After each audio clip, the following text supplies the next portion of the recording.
Amis téléspectateurs, bonjour, bienvenue sur Congo Culture. Nous sommes au Centre culturel Zola où il y a une grande activité ce mercredi 14 août 2024 à l'orée donc de la fête de l'indépendance. Et nous avons donc avec nous un représentant ou un des organisateurs de cette activité. Nous allons donc lui poser la question. Bonjour monsieur. Et bonjour. Alors comment est-ce que vous appelez? On m'appelle Pro Efraim Bongo. Nous sommes ici au Centre culturel Zola pour une grande activité. Dites-moi déjà c'est laquelle? On est ici, on est venu ici pour assister à l'événement du Congo vers l'indépendance. Alors Congo vers l'indépendance, c'est une grande thématique.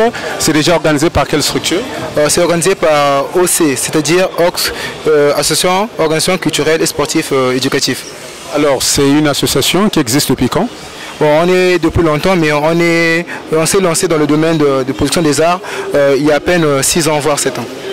Et quel est l'objectif principal, sinon quelles sont les missions de votre organisation? Déjà, récemment, on était là avec le FEFAS, c'était pour mieux cadrer nos enfants au niveau scolaire. Et là, on est aussi ici parce que c'est normal qu'avec les années, on se rend compte que nos générations se perdent. On oublie un peu la culture, alors il fallait faire vivre ces histoires à travers les contes que nous relatons.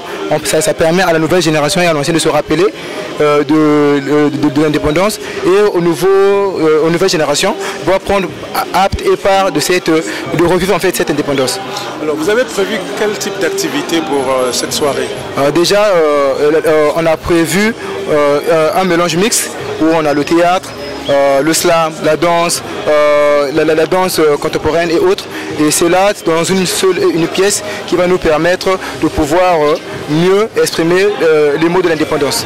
Alors, ceux qui vont prester, vous les avez sélectionnés sur base de quoi? Il s'agit des professionnels, des amateurs? Dites-nous un peu tout sur ceux qui vont participer. Bon, déjà, comme je viens de le dire, on a eu à orienter l'événement qui est le FEFAS, Festival de fin d'année scolaire. À travers ce festival, on a vu les gagnants. C'est-à-dire qu'on a vu toutes les écoles de Brazzaville, que ce soit des écoles privées, publiques, du lycée, du collège.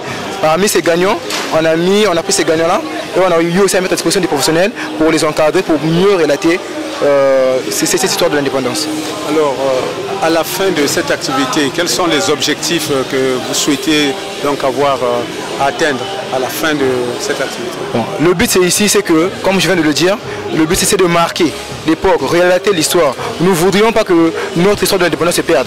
Car chaque année, comme chaque mois d'août, tous on célèbre la fête de l'indépendance. Alors là, on relate. Parce qu'il y a des enfants qui naissent, ils ne savent pas pourquoi on le célèbre. Alors on doit le dire que non, on a quitté d'un monde vers un autre. Alors on devait leur éclaircir que notre parcours n'a pas été rose.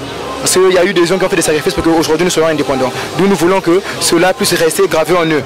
Donc voilà pourquoi chaque année, dans ce mois d'août, nous rappelons à la nouvelle génération et nous rappelons aussi à l'ancienne génération le pourquoi de cette indépendance. Votre association a certainement beaucoup d'autres activités. En dehors de cette activité, quelles sont les autres activités que vous organisez régulièrement? Déjà, on a le FEFAS. Après le FEFAS, on a le concert caritatif qu'on organise.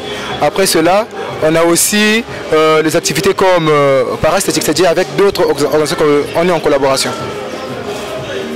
C'est un peu ça. Qui peut adhérer à votre association, moyennant quoi exactement? En fait, notre association, pour l'adhérer, c'est simple. Il y a un procédé à suivre. Et quand tu déposes le courrier, on établit et on envoie. Déjà, l'association, c'est pour la vision de ceux qui veulent bien faire promouvoir la culture, le sport et mettre de l'engouement dans le milieu éducatif. Donc celui qui pense qu'il peut adhérer, on a nos locaux. D'ici là, je pense qu'on va laisser les références. Est-ce que vous pouvez rappeler l'adresse et le numéro de téléphone par lequel on peut vous contacter? Déjà, pour nous contacter, on peut nous contacter au 06 595 13 14. Ce numéro aussi, il y a aussi le WhatsApp. On peut nous contacter au 06 70 65 67. Et le siège? Le siège actuellement se trouve à Mongali ici, non loin d'ici. Mais on compte aussi ouvrir d'autres locaux dans les jours à venir. Alors, un dernier mot pour clôturer cet entretien. En tout cas, je veux juste rappeler à la jeunesse, parce que nous, le mot est plus sur la jeunesse, c'est que nous ne voulons pas que la jeunesse se pervertisse. D'où nous voulons qu'on ait une jeunesse capable, une jeunesse qui saura nous défendre, une jeunesse qui saura mieux nous éclairer au niveau du monde. C'est tout ce que je peux lancer en cette fête d'indépendance. Et je souhaite aussi bonne fête à tous les Congolais, car aujourd'hui, en ce mois d'août, on était indépendants. Je vous remercie.